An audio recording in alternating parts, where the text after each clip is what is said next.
Welcome to the Great Detectives of Old Time Radio. From Boise, Idaho, this is your host, Adam Graham. If you have a comment, email it to me, box13@greatdetectives.net. Follow us on Twitter at Radio Detectives, and become one of our friends on Facebook, facebook.com/Radio Detectives. I want to encourage you to check out my other podcast. Among them is The War. It's a series of a podcast I did, 277 episodes, examining the history of World War II through drama, news, comedy, and music, from the pre-war era through the actual war and even into the post-war era. We cover just a lot of ground, and it's a really emotional experience to listen to. If you had family that were alive during that era, or if you just interested in World War II, I recommend it. Check it out, thewar.greatdetectives.net. We also have The Amazing World of Radio at amazing.greatdetectives.net that features a summer series chosen by the listeners, and then several other series. Right now we're doing a Holiday Inn series, and you can listen to our St. Patrick's Day podcast. Check it out at amazing.greatdetectives.net. Also, there's the video counterpart to this podcast, public domain video theater. Go ahead and check out some classic public domain video detectives. Just go to videotheater.greatdetectives.net.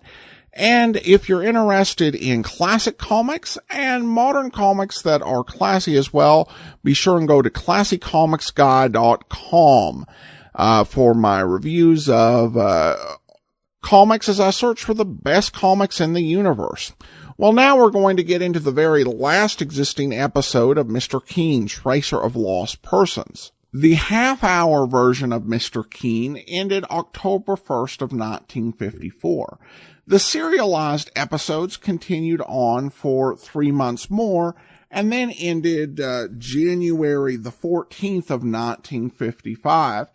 And CBS decided to bring back the series one more time. This episode was the first of a new series of episodes that began February 22nd, 1955. The revival would only last 8 episodes, and Mr. Keane would leave the air forever April the 19th of 1955. So this is one of the last episodes of Mr. Keane. As I said, original air date February 22nd, 1955. And this is The Case of Murder and the Revengeful Ghost. Now for Mr. Keane, Tracer of Lost Persons.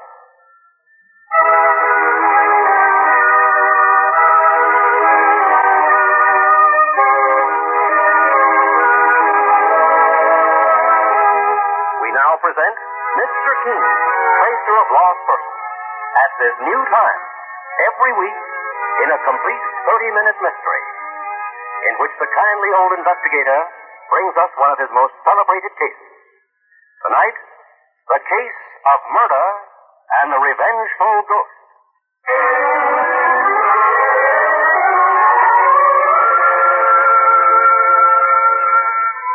Our scene opens in a well-to-do home in the suburbs of New York.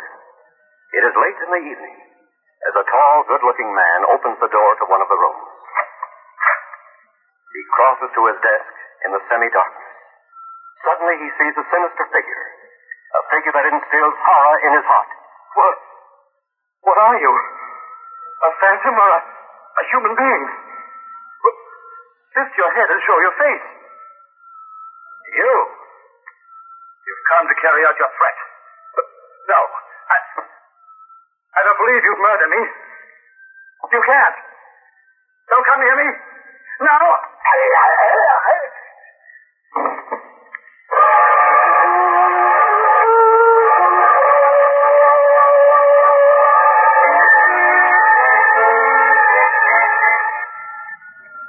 You must be Lorna Wade, the young woman who telephoned for an appointment here in my office. Yes, Mr. Keane, I am. This is my partner, Mike Clancy. Pleased to meet you, Miss Wade. Say, boss, the lady's as pale as a ghost. Ghost? Ghost? Mr. Keane, I've come to you for help. My fiancé, Ivor Stacy's been murdered. He was murdered by the ghost of his dead wife. She said she'd come back from the grave to murder him if he married again. And she has. She has. Saints preserve us. What's all this? Miss Wade, you don't look like a girl who believes seriously in ghosts. I never did, Mr. Keane. But now I do. I know that people can come back from the grave and commit murder. I've seen it with my own eyes. Just what did you see? I'll tell you the entire story, Mr. Keane. I met Ivor Stacy 8 months ago. He was a millionaire and the most wonderful person I ever knew. He and I were to be married this week. But then he was killed practically on the eve of your wedding, miss? Murdered by a ghost, Mr. Clancy. Under the weirdest circumstances. Ivor had been married once before to a woman named Teresa. She died 2 years ago. Go on, Miss Wade. She had an incurable illness, Mr. Keane, and she was sick for years. During those years, she developed a burning jealousy. She imagined Ivor was seeing other women behind her back. Ivor Stacy, the murdered man, told you all this, I presume? Yes, Mr. Keane. His wife, Teresa, became his shrew. Oh, she wouldn't let him out of her sight. She complained that he did nothing to help her overcome her illness, that he actually didn't care if she died. And was any of this true, Miss Wade? Oh, no. Ivor was faithful to Teresa until the end. But she didn't believe it. Then, on her deathbed, she made a horrible threat. She said that if Ivor ever tried to marry again, she'd come back. From the dead? Yes, from the dead. She'd come back and stop him. She'd kill him. And I think she did, Mr. Keane. Try to calm yourself, Miss Wade. The people don't return from the grave. But I saw her. I saw a ghostly figure in gray that slipped out of Ivor's house just before I found his dead body. You really think you saw a ghost, miss? I saw something, Mr. Clancy. I was bringing Ivor a book he wanted to read. It was almost dark when I got near his house. And from the sidewalk, I saw his door open, and this brave woman walk out. Then she seemed to vanish in the darkness. You didn't see her face? No. When I hurried inside the house, I found Ivor lying on the floor near his desk. He'd been stabbed to death. Miss Wade, did you tell the story of this so-called ghost to the police? No. I was afraid they wouldn't believe me. But it sounds so fantastic. That's why I came here to ask you to help me, Mr. Keane. I owe it to the memory of the man I love to get to the bottom of all this. Suppose you take us to Ivor Stacy's home. I want to see just what the circumstances were. Oh, Mr. Keane, don't you believe my story? Yes, Miss Wade, I do. It's your interpretation of it that I question. But we'll soon find out a little more about your fiancé's murderer and the revengeful ghost.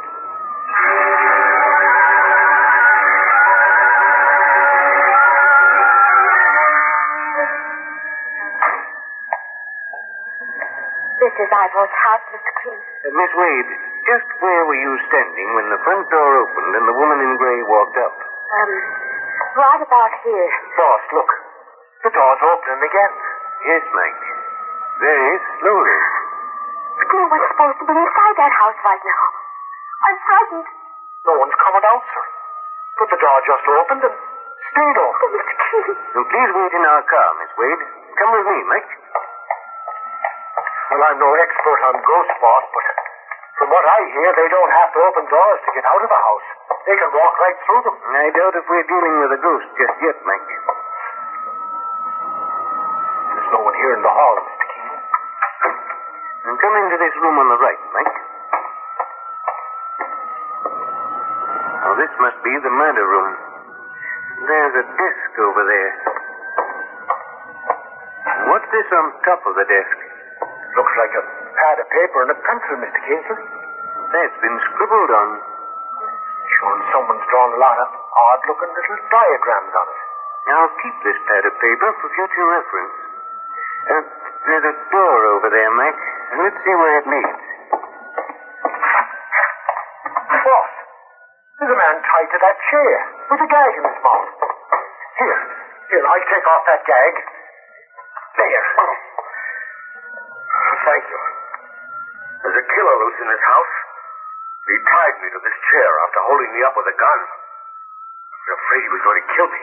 I'll untie this man, Mike, while you search this house quickly. Right, sir. My name is Keane. I'll have you free in just a moment. You're Mr. Keane, the famous investigator? Oh, I'm Alec Barnes. I didn't recognize the man who tied me to the chair. What were you doing in Ivor Stacy's home in the first place, Mr. Barnes? He was my business associate. His murder came as a terrible shock to me. About an hour ago, someone phoned my home. She said if I wanted to find Ivor Stacy's killer, I should come here. A woman phoned you? Yes, it was a woman's voice, Mr. Keane. But a very strange one. Why did you come here alone, Mr. Barnes? Alone? How do you mean? Oh, if you thought you were going to meet Ivor Stacy's murderer, why didn't you bring the police with you? Well, Mr. Keane, I wasn't sure if it was a hoax or not. I didn't want to make a fool of myself by taking the police on a wild goose chase. Was that the real reason? Now, look, what reason would I have to... Mr. Keane, he's standing right behind you. The man who attacked me. He's holding a gun. Don't move, either of you. Who are you? The name is Charles Harper. It'll do you any good. Charles Harper. I know who this man is, Mr. Keane. His sister, Teresa, was Ivor Stacy's wife. She died 2 years ago. Yes. My sister died of neglect and cruel treatment. Even while she was on her deathbed, Ivor Stacy was seeing other women. And Teresa swore he'd never marry again. Well, he won't. You're right, Mr. Harper. Where is he? I'm having this out with him right now. If you're referring to Ivor Stacy, you'll find him murdered. What? Yes. He's been murdered. I don't believe it. You're trying to hide him, to shield him from me. You feel this gun barrel against your head? Tell me where Ivor Stacy is hiding, or I'll finish you off. Mr. Keane, he means it. Whether he does or not, Mr. Barnes, I've given him all the information I can. Don't move, mister, or I'll put a bullet through you. What? Drop the gun. Drop it, do you hear?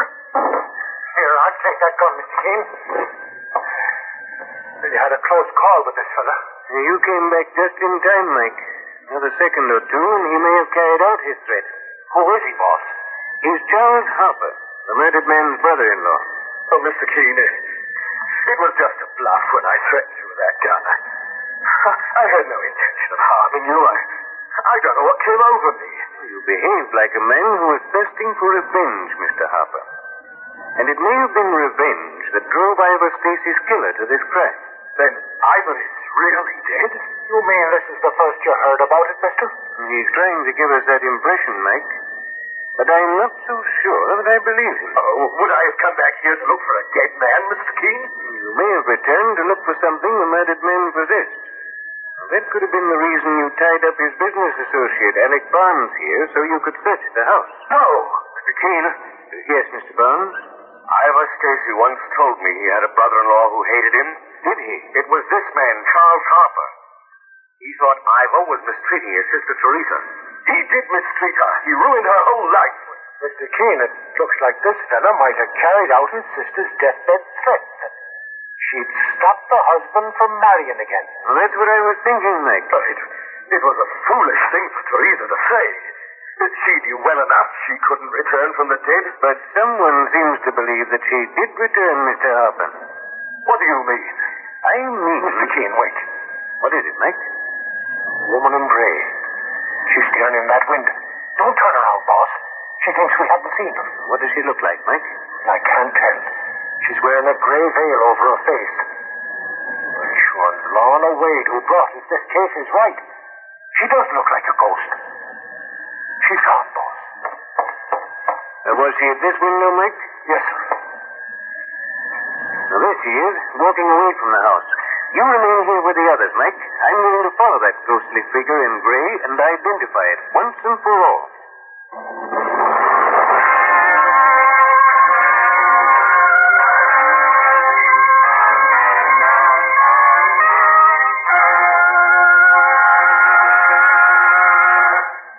In just a moment, we'll return to Mr. Keane and the case of murder and the Revengeful Ghost. Now, back to Mr. Keane and the case of murder and the Revengeful Ghost. Mr. Keane, the famous investigator, and his partner, Mike Clancy, are investigating the strange murder of Ivor Stacy, a widower, who is about to marry for the second time. Stacy's first wife, Teresa, had sworn just before her own death that if he remarried, she would return from the grave for revenge. And his fiancé, Lorna Wade, now fears that the murder could have been the work of a revengeful ghost. But Mr. Keane has other, more logical suspects in mind, as he follows the eerie figure of a woman completely dressed in a ghostly gray color. And the end of the trail leads the famous investigator to a small midtown apartment.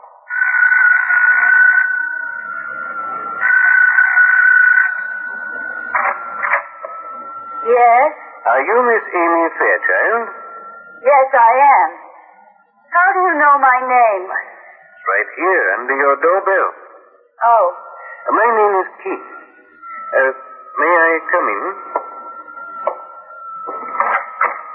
What do you want, Mr. Keane? I'm investigating the murder of Ivor Stacy. I'm afraid I don't know who he is. I think you do, Miss Fairchild. You see, I followed you here from his home. A short while ago, you were peering through his window. You must have the wrong woman. No.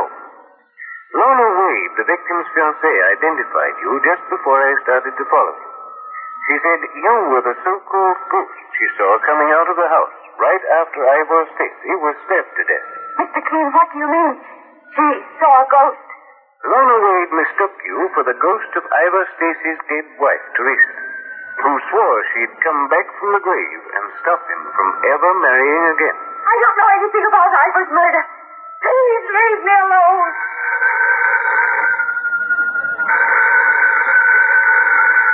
You seem to be reluctant to answer that telephone, Miss Fairchild. Are you expecting a call you don't want me to overhear? No, Well, if you won't answer it, I will. Hello? Dr. Who? I see. No, my name is Keane. Yes, the investigator. Miss Fairchild is involved in a murder case, Doctor. I see. Has she ever been violent? Well, let me get back to you later on, Doctor, and thank you for your information. It may have an important bearing on this case.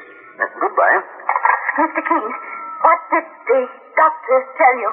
Evidently, Miss Fairchild, you've been under his care ever since you left a private sanitarium for the mentally ill. They said I was cured, and I am. You've got to believe me, Mr. Keane. Please. Please. Miss Fairchild, a man has been murdered, and you were seen leaving the scene of the crime. Now, as a mental patient, you'd be under strong suspicion. All right. I'll tell you everything. Ivor Stacy was my cousin. It was he who had me committed to the mental institution. Did you resent his doing that? Well, maybe I did in the beginning, but I'm cured now, and I hold no grudge against him. What were you doing in his home at the time he was murdered? I went to thank him for having spent the money to have me cured. But he was dead when I got there, and I left the house quickly to avoid being implicated. That's when you were seen by Lorna Wade, who mistook you for a ghost. But, Mr. Keane, there is a ghost. I've seen her myself. You have? Ivor Stacy saw her, too, several times. And she terrified him. I'm sure it was the ghost of his dead wife, Teresa. Did you see her face? No. But I recognized a certain dress she was wearing. You don't believe me, do you? You had a motive for murder yourself, Miss Fairchild. Revenge. That alone would make one a bit skeptical. Mr. Keane, when you saw me looking in the window of Ivor's home, there was a man with you. He also had a motive for revenge. Which man do you mean? Alec Barnes, my cousin Ivor's business associate. Did Alec tell you that he was forced out of their business by Ivor? No, he didn't.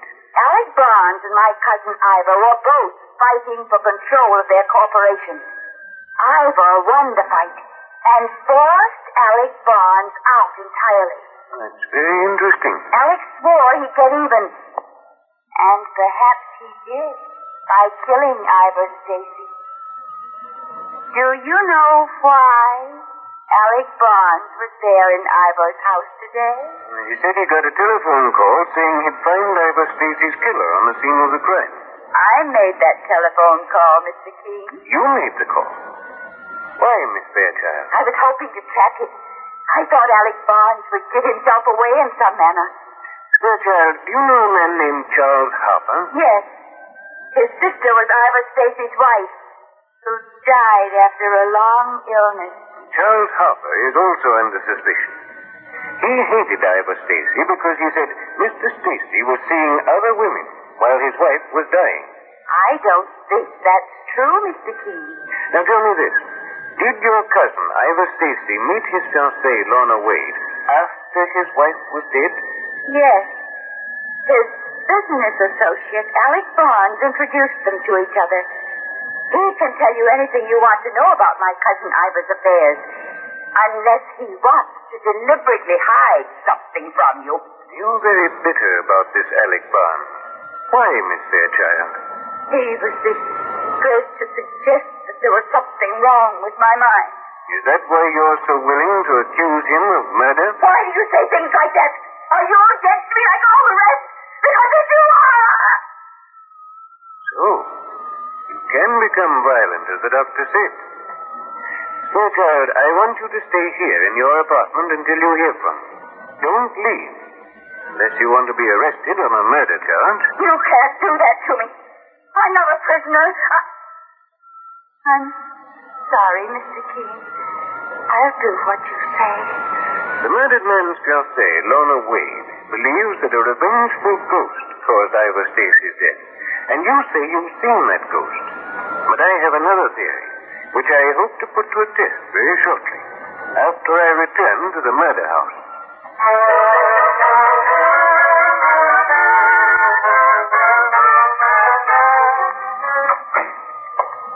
Well, how'd you make out, Mr. Keane? Mike, I followed our ghost to her apartment. She turned out to be very much alive. Where are the others? Inside, Mr. Keane. I put them in separate rooms to avoid trouble. And I locked Charles Harper, the brother-in-law, in to be sure. What's this sheet of paper here on this table? Anything important on it, boss? Maybe a clue to this murder. Mike, how long were you and the other two men in this room? Oh, about a half hour before I sent them inside. And where were they sitting? Well, Harper was over there, and Alec Barnes was in this chair. I see. Mike, I'm going out again for a short time. Let me have your skeleton key, and keep a sharp eye on our suspects. When I return, we may have all the evidence we need to convict the killer.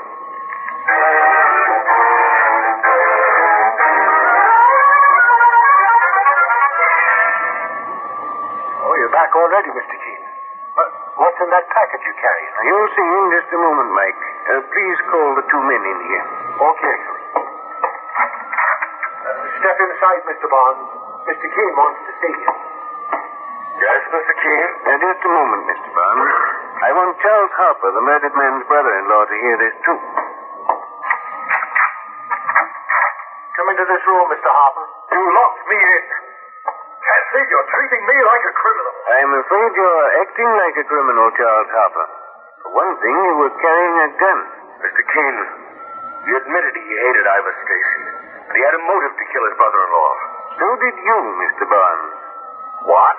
You and Stacy were partners in a very successful business. And as I understand it, he forced you out of the firm and ruined you financially. Are you going to accuse me of murder because of a business transaction? No, Mr. Barnes. Because it isn't true. I know it isn't true. Well, thank you for that much. Don't thank me too quickly. You may regret it. What do you mean? Mike, you know what doodling is. Doodling, Mr. Keane? Sure, boss. Those are little pictures and diagrams that some people draw on paper to while away the time or when they're talking on the telephone. Yes, usually done absent-mindedly. You remember that when we first came into this house, we found a small pad of paper on the desk where the murder took place. Sure, Mr. Keane. It was scrawled with a lot of doodads and crooked lines. This paper I just discovered here on this table is covered with the same kind of scrawl. Little diagrams and pictures on both the pad and this paper are alike. But then the same fellow made them both, Mr. Keane. Exactly, Mike. The murderer apparently idled away his time while waiting for his victim by drawing on the pad of paper. And just a few minutes ago, that same murderer passed the time again in the same fashion. The man who was sitting in that chair near the table. Yes. And that man is Alec Barnes. What? Barnes, you murdered your business partner, Ivor Stacy. Do you think you can hold me on that kind of evidence, Mr. Keane? I have further evidence in this package. Please open it, Mike. There's two dresses in here. Yes. Dresses that belong to the murdered victim's dead wife, Teresa Stacy. I found them in Alec Barnes' apartment. He stole those dresses after Mrs. Stacy died, so he could impersonate her as a ghost and frighten her husband. Alec Barnes was a revengeful ghost. I think I'd better search this bucko, boss. What? He's carrying a switchblade knife. Look, you snap this button on the end, and the knife pops out. Look at the size of it, boss. It looks like there's blood on the blade near the handle. It's undoubtedly the murder weapon. You'll have to prove that, Keane. There's no use putting up a front, Barnes, because I also know your real motive for murdering Ivor Stacy. Or do you? I found out that it was you who introduced Stacy to Lorna Wade, the girl he later was going to marry. Lorna? Yes, the girl who asked me to investigate her fiancé's murder. Mike, I talked to Miss Wade again just before I came in here. She's waiting just outside the door. I'll ask her to come in, boss. Come in, please, Miss Wade. Lorna. Alec, has Mr. Keane... What have you told him? What did you say about me? Miss Wade, please repeat what you told me on the way over to this house. I told you, Mr. Keane, several times in the past, Alec Barnes tried to force his attentions on me. He was infatuated with me. Lorna, you're putting me in the electric chair. Lorna Wade didn't connect you with the murder, Alec Barnes. Or she would have told me this before. Her mind was only on the fact that a ghost may have been responsible for Ivor Stacy's death. All right. I'll admit it. I killed Stacy. He forced me out of the firm. But that wasn't the thing that nearly drove me crazy. It was losing you, Lorna. Alec, I told you I didn't love you. I only loved Ivor. If it hadn't been for him... Mr. Keane, I thought I could make Lorna love me with Stacy out of the way. Anyway, when I thought I was losing out to him, I couldn't stand it. So you broke into Ivor Stacy's house and waited for him to return with a 9-inch knife in your hand after masquerading as his wife's ghost. You evidently knew about the threat she had made, that she'd return from the dead and kill him if he ever tried to remarry. Yes, I knew. At first I tried to frighten Stacy away from Lorna by appearing as his wife's ghost. When that didn't work, I used another method. Yes, murder. Planned in a cool, remorseless fashion. But you gave yourself away when you scribbled idly on that pad of paper while waiting for your victim to arrive. Mike, turn Alec Barnes, our revengeful ghost, over to the police for the murder of Ivor Stacy.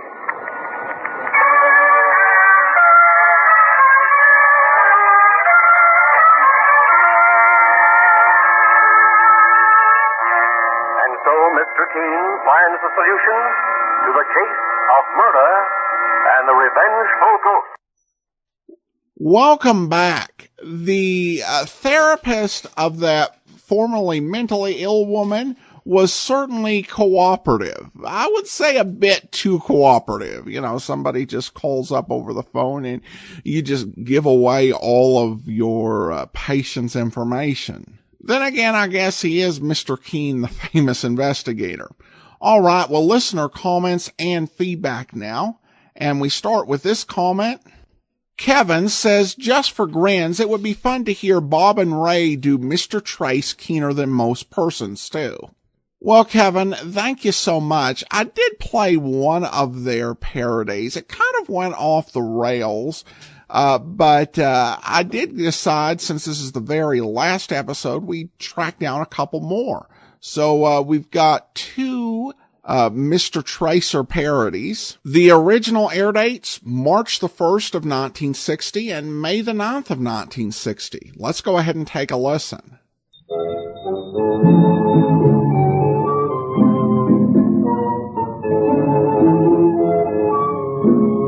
Time now for Mr. Trace, keener than most persons as he takes from his files another case. The case of the hiccuping tragedian. It's early afternoon in the office of the surly old investigator as he and his assistant Spike Delancey sit looking out the window. Oh, saints preserve us.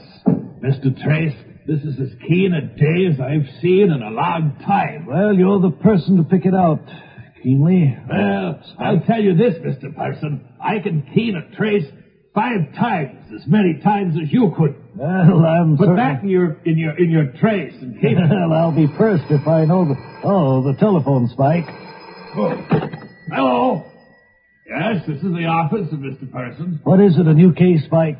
He's not too keen on it, no. Yeah. All right, well, I'll see if he'll talk to you.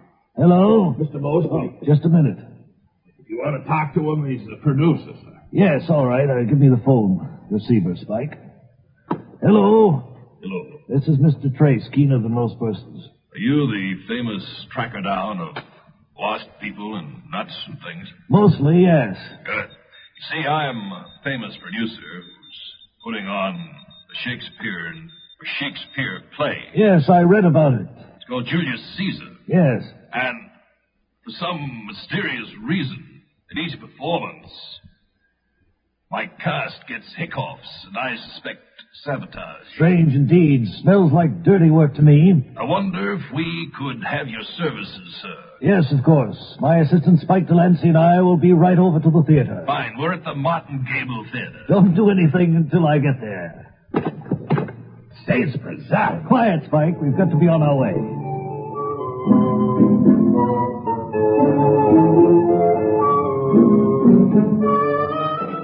Well, here we are, Spike. Saints preserve us. Look at all them curtains and all them heavy weights. It's a theater, Spike.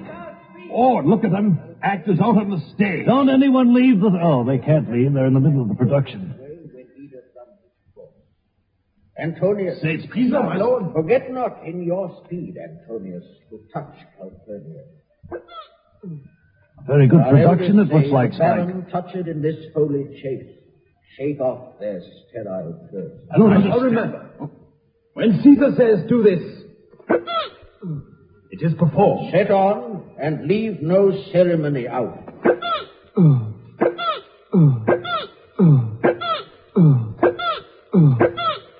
It loses some of its flavor with all of that hiccuping, doesn't it? I don't understand the words they're saying anyway. Speak every noise, be still. Peace yet again. Spike? In the press that calls Mr. Tracely, lean back. The weight has fallen down. It'll hit you right on the mouth. What do you mean, Spike? Stand back, sir. I'll be personed if there's any... Those were shots, Spike. Look, someone's been shot in the balcony. Preserve us. I have hiccups myself. Yes, I'm suffering from the same problem myself. Let me see his face.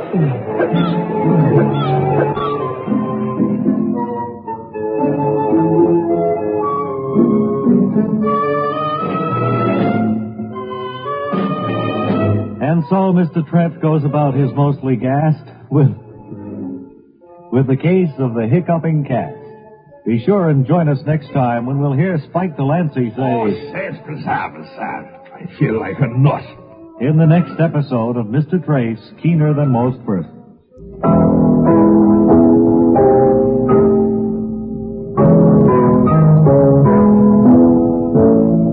Now Now it's time once again for Mr. Trace, keener than most persons. As the surly old investigator and his assistant Spike Delancey take from the files the case Mr. Trace calls the murder of the missing eavesdropper.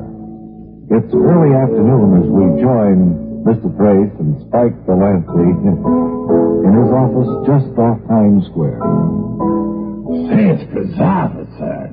Hey, where's my desk gone, sir? Well, it should be right over there in the corner, Spike. It was there this morning. Say, it's bizarre, boss. It's not there now. Open the window and let a little more light in, Spike. It's dark here. Well, just a moment, sir. There's no window here either. You mean someone has taken the window completely? Say, it's preservus, Mr. Traceley. I'm person than Keane. Well, I'll be peopled if something hasn't happened. Well, Mr. People, I don't care who came to us, but I'll be traced if I'll disappear here. That's tractable, Spike. Go downstairs and warm up the high-powered black limousine. Sakes alive, sir. I'm truly peopled. Open the door. You can't open the door. It's off the hinges. Say, it's preservus, Mr. There's no door here, sir. No, I've noticed that earlier. I think there's something wrong here, Spike. Wait, just a moment, sir. What? I believe we're in the wrong studio, sir. I believe you may be right, Spike.